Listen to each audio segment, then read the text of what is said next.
Do you want to say anything about our new camera? Oh, sure. We have a new camera. How do we look? I shopped long and hard to find a camera that made us look like 10 years younger. Those are very expensive cameras. They're magic, you know? Yeah, so if we don't look 10 years younger, please tell us, because I'm sending it back. I'm getting a new camera.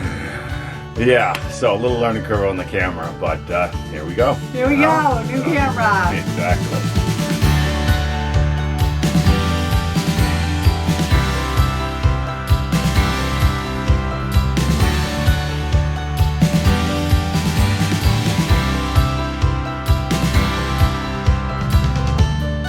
I'm Lynn. And I'm Jeff. And we are Catching Air. Catching Air. And we are the RV channel that is not about RVing yet.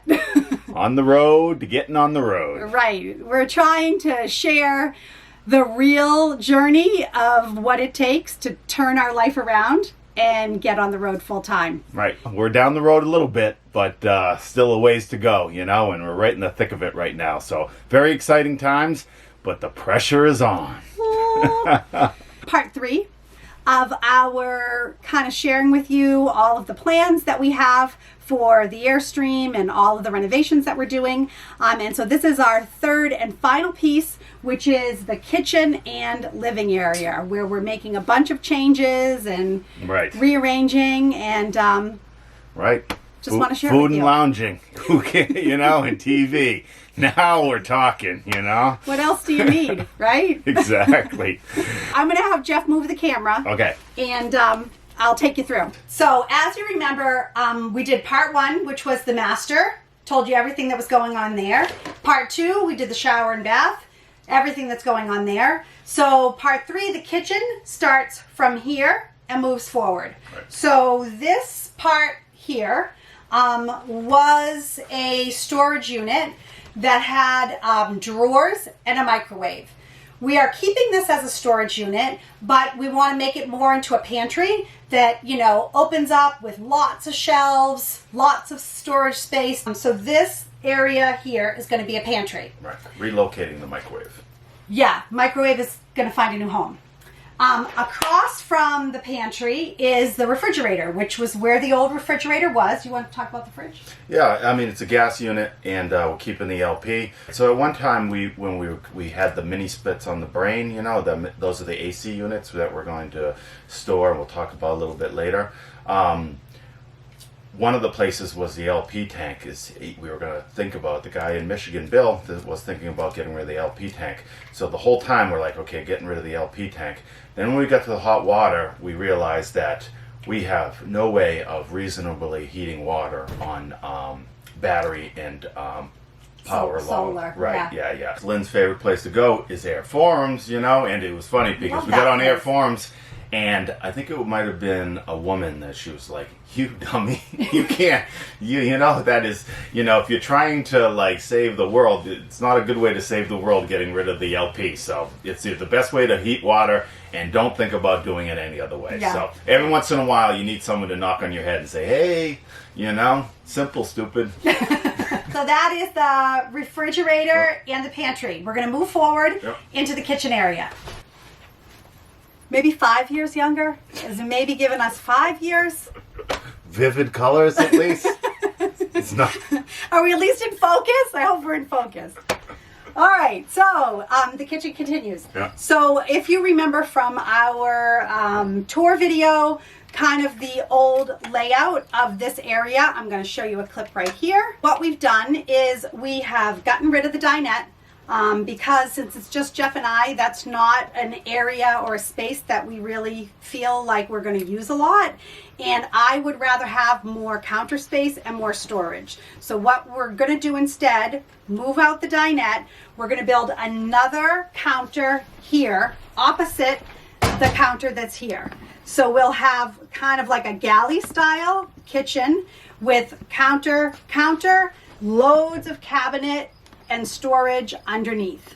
I think the configuration will probably stay the same with the sink here and the stove here, and this will just be a large open counter space. The home for the microwave will be in one of these cabinets somewhere. New stove, new sink, one deep single sink with a new faucet. The other thing that we're really wrestling with is the upper cabinet. So we have removed all of the upper cabinets from the entire Airstream with the intention of not putting any upper cabinets back. Number one, because they don't really offer a lot of storage. Plus, Jeff constantly smashed his head on the upper cabinets, whether he was coming in and going that way or coming in and going this way, constantly smashing his head. Yeah. So, ouch. Yeah, they're really not designed for a tall guy. But this is one area where I'm afraid that if I don't put the overhead back, that I'm going to regret it. I think that this is an area where, even though it's a small amount of storage, that I think I could utilize it and probably will want to have it. Yeah. But that means I give up this great, open, spacious feeling that I don't want to give up. Right. You also down lights, cabinet lights, Yeah. Also, for... So I don't know. Still wrestling with this decision. We'll see. Yeah. Okay. Got a few wires that we have to deal with here, huh? That is a rat's nest. You want to do the living area part? Sure. Why don't we just, spin it around. Is that good? Yep. Okay. Okay, how about like 3 years younger? I would take 3 years younger. No? The living area, so the entertainment area. So, we're going back with the exact same couch that we pulled out. We did disassemble it. There was some kind of funky way they stored. They did underneath with cabinet doors and underneath.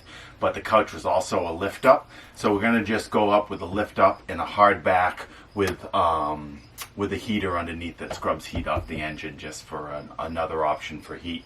We'll reupholster it, but we're going back with that the original couch.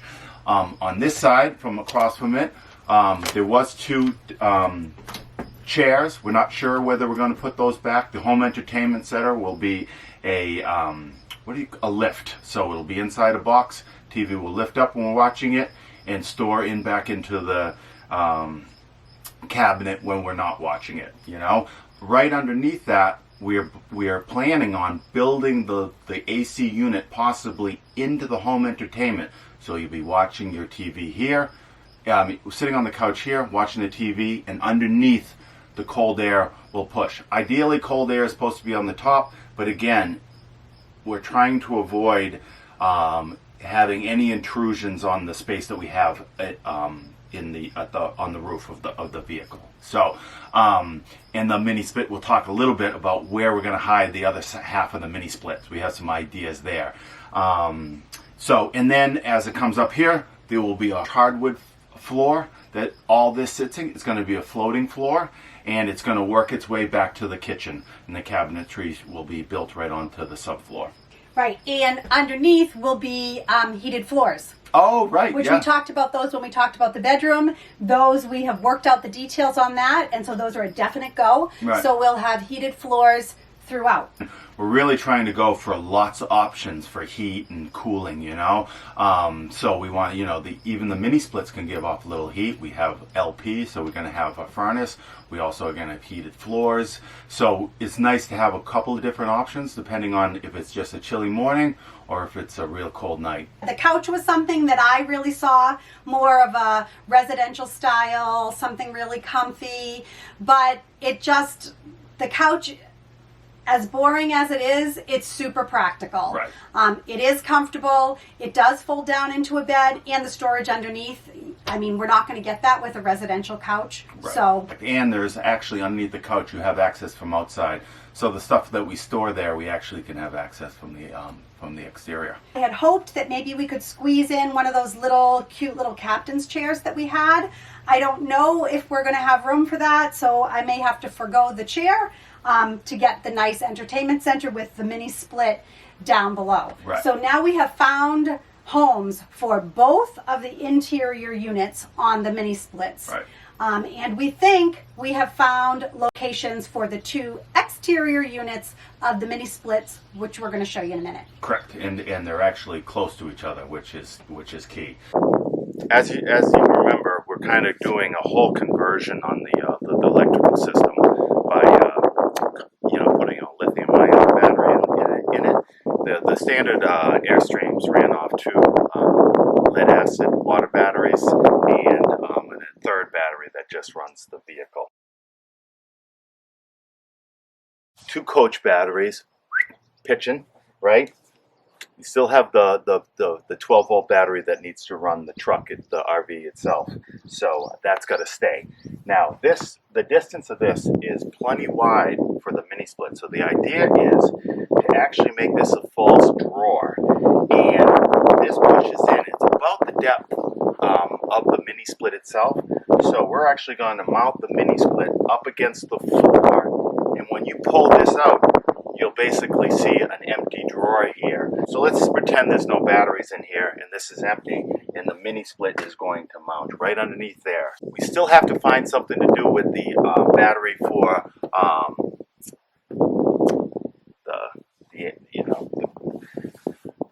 the RV itself, the one that runs the engine and works off the alternator. So this compartment is actually empty and just used for storage. So we could remove that and just move it down. But I would imagine that the frame of this, there's another place to store this that doesn't necessarily have to be here.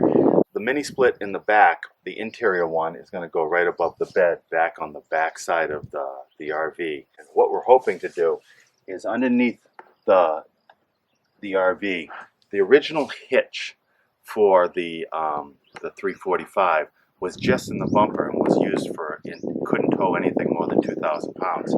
So what people did is they modified it by tying in the hitch into the frame. And the way they do that is they basically box it in with iron and create a hard connection directly to the frame of the vehicle.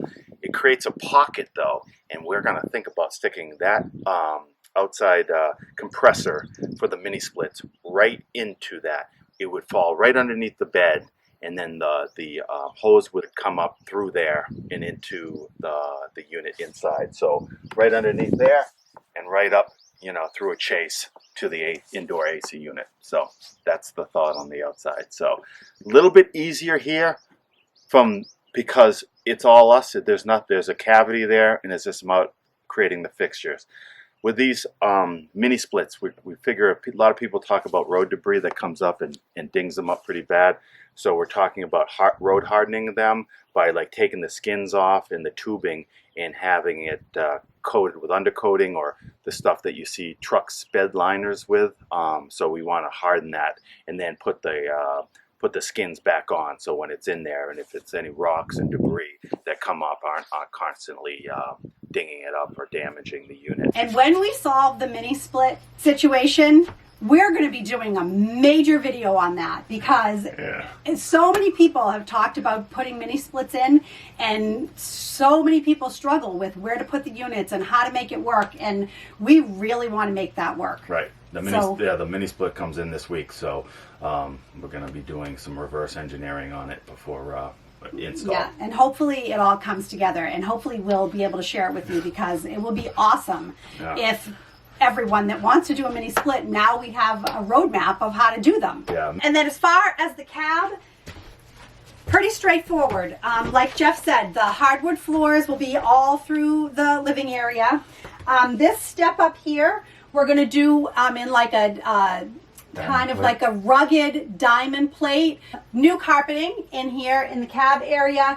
We love these seats. They're super comfortable, so we're just going to take them out and have them all reupholstered.